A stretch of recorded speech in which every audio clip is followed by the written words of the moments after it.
ओम नमो भगवती वासुदेवा। जय श्री हरि, जय माँ गंगा।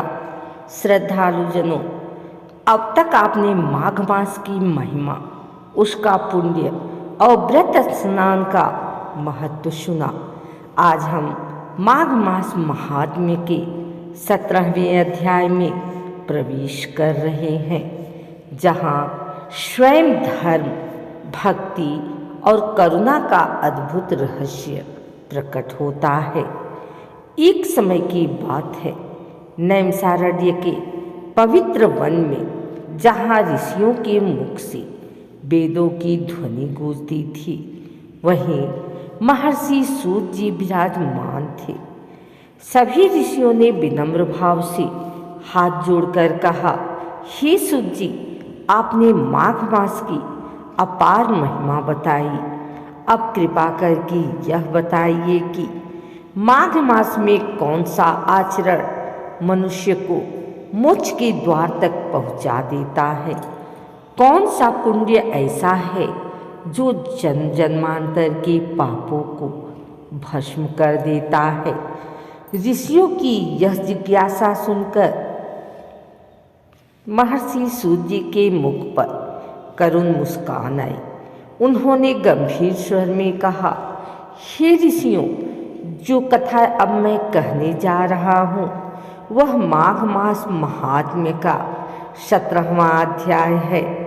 इस कथा को श्रद्धा से सुनने मात्र से मनुष्य के जीवन के कष्ट दूर होते हैं और भगवान श्री हरि की कृपा सहज प्राप्त होती है। इतना कहकर महर्षि सूत जी ने कथा का शुभारंभ किया। अप्सरा कहने लगी कि हे राक्षस, वह ब्राह्मण कहने लगा कि इंद्र इस प्रकार अपनी अमरावती पुरी को गया, सो हे कल्याणी, तुम भी देवताओं से सेवा किए जाने वाले प्रयाग में माघ मास में स्नान करने से निष्पाप होकर स्वर्ग में जाओगी। सो मैंने उस ब्राह्मण के यह वचन सुनकर उसके पैरों में पड़कर प्रणाम किया और घर में आकर सब भाई बांधव, नौकर चाकर, धनादि त्याग कर शरीर को नष्ट होने वाली वस्तु समझकर घर से निकली और माघ में गंगा यमुना के संगम पर जाकर स्नान किया।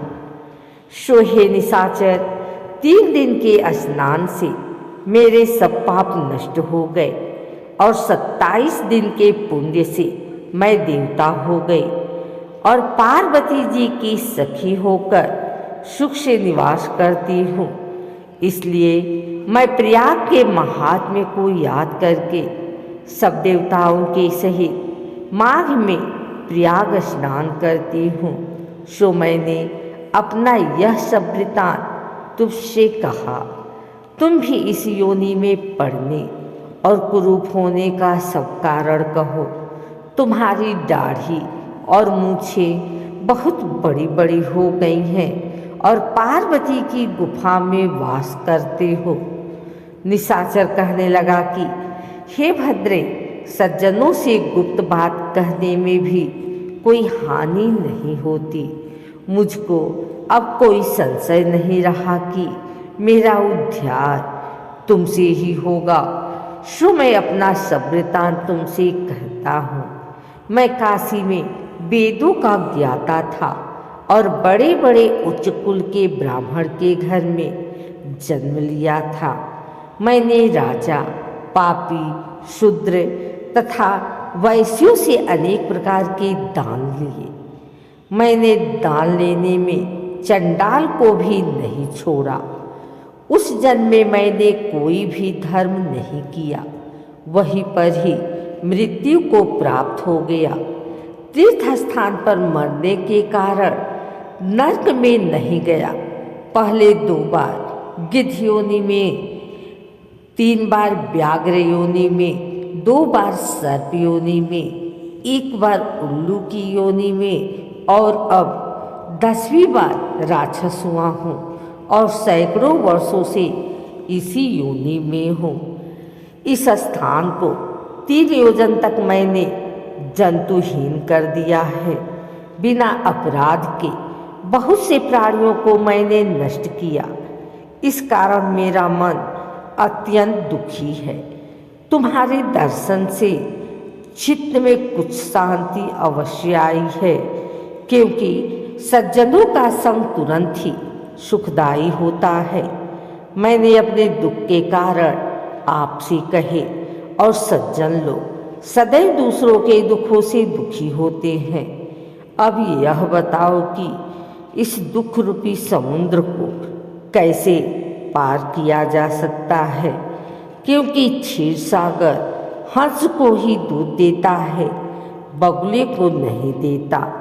दत्तात्रेय जी कहने लगे कि इस प्रकार उसके वचन सुनकर कांचन मालिनी कहने लगी कि हे राक्षस, मैं अवश्य तुम्हारा कल्याण करूंगी। मैंने दृढ़ प्रतिज्ञा की है कि तुम्हारी मुक्ति के लिए प्रयत्न करूंगी। मैंने बहुत बार प्रयाग में स्नान किया है। वेद जानने वाले ऋषियों ने दुखी को दान देने की प्रशंसा की है। समुद्र में जल बरसने से क्या लाभ? प्रयाग में स्नान करने का एक बार का फल मैं तुझे देती हूँ, उसी से तुमको स्वर्ग की प्राप्ति होगी।